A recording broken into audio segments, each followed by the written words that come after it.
अफ़ान, अगर अब तुमने कोई ऐसी वैसी बात खाला जान के साथ की तो मुझसे बुरा कोई नहीं होगा। बस मैं तुम्हें यही बताना चाहती हूँ कि अपने इन मामलात को अपने तक ही रखो। और ये जो तुम मेरी शादी के बारे में सोच रहे हो, ये तो अपने दिलो दिमाग से ही निकाल दो। क्योंकि ऐसा नहीं हो सकता है। मैं कभी भी ऐसा नहीं करूँगी।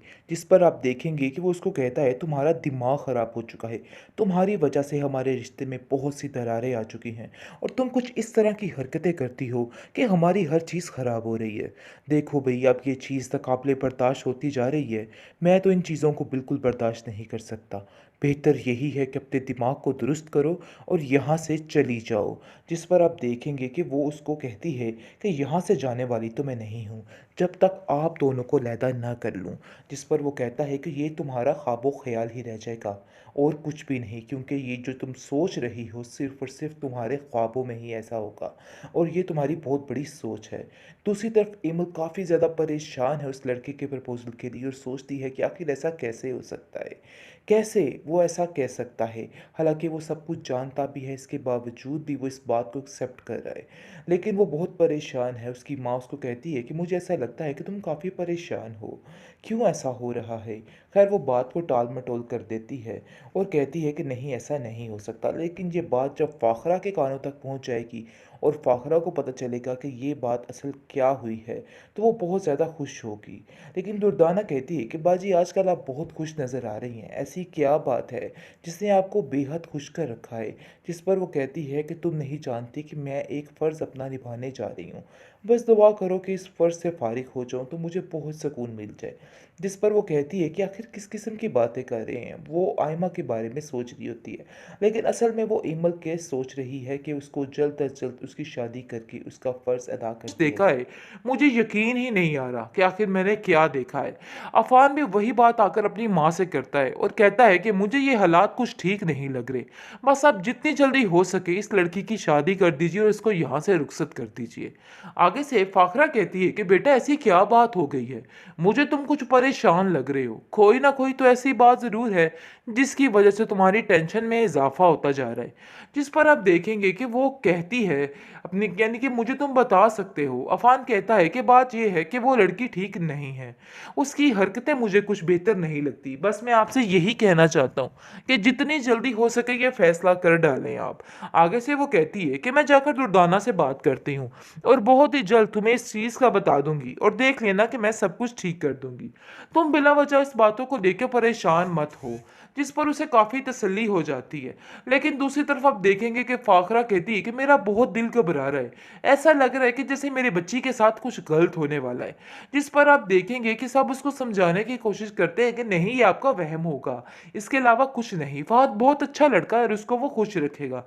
एनी काफ़ी तसल्ली देती है अपनी सास को और कहती है कि आप बिला वजह परेशान ना हो। सब कुछ ठीक हो जाएगा, देख लेना। मुझे यकीन है इस चीज़ का।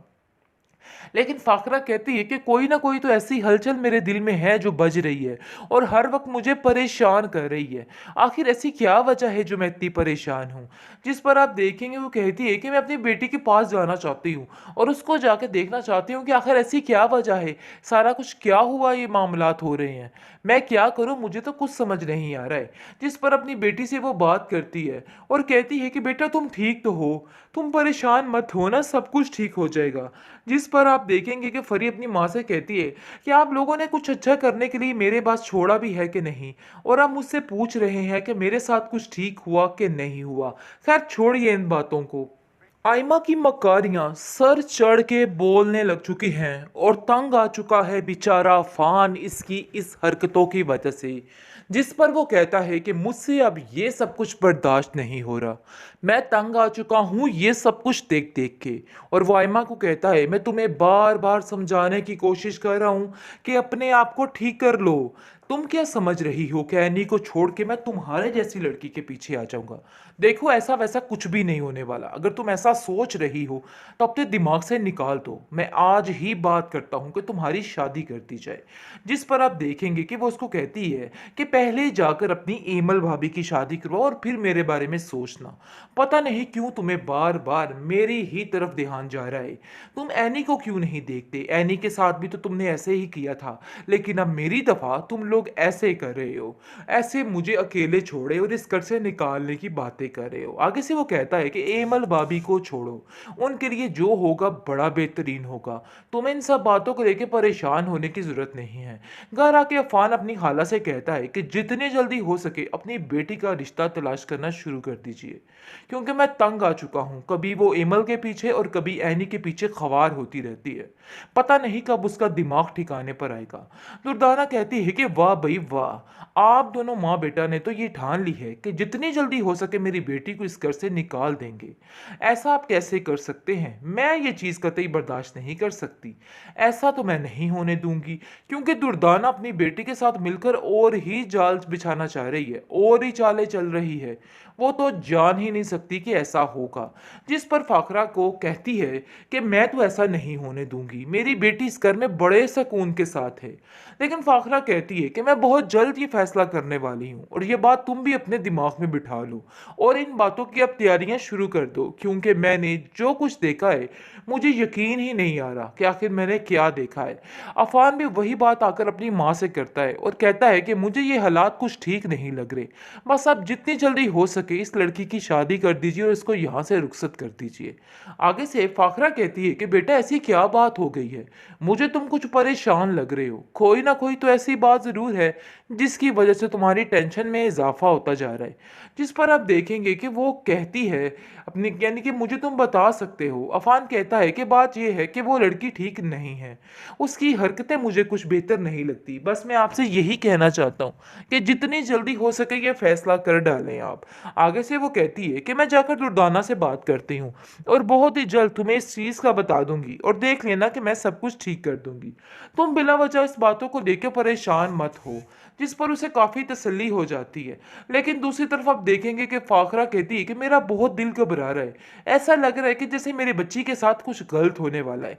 जिस पर आप देखेंगे कि सब उसको समझाने की कोशिश करते हैं कि नहीं, ये आपका वहम होगा, इसके अलावा कुछ नहीं, फहद बहुत अच्छा लड़का है और उसको वो खुश रखेगा। एनी काफ़ी तसल्ली देती है अपनी सास को और कहती है कि आप बिला वजह परेशान ना हो, सब कुछ ठीक हो जाएगा, देख लेना, मुझे यकीन है इस चीज़ का। लेकिन फाखरा कहती है कि कोई ना कोई तो ऐसी हलचल मेरे दिल में है जो बज रही है और हर वक्त मुझे परेशान कर रही है। आखिर ऐसी क्या वजह है जो मैं इतनी परेशान हूँ? जिस पर आप देखेंगे वो कहती है कि मैं अपनी बेटी के पास जाना चाहती हूँ और उसको जाके देखना चाहती हूँ कि आखिर ऐसी क्या वजह है, सारा कुछ क्या हुआ, ये मामलात हो रहे हैं, मैं क्या करूँ, मुझे तो कुछ समझ नहीं आ रहा है। जिस पर अपनी बेटी से वो बात करती है और कहती है कि बेटा तुम ठीक तो हो, तुम परेशान मत हो ना, सब कुछ ठीक हो जाएगा। जिस पर आप देखेंगे कि फरी अपनी माँ से कहती है कि आप लोगों ने कुछ अच्छा करने के लिए मेरे पास छोड़ा भी है कि नहीं, और आप मुझसे पूछ रहे हैं कि मेरे साथ कुछ ठीक हुआ कि नहीं हुआ। खैर छोड़िए इन बातों को,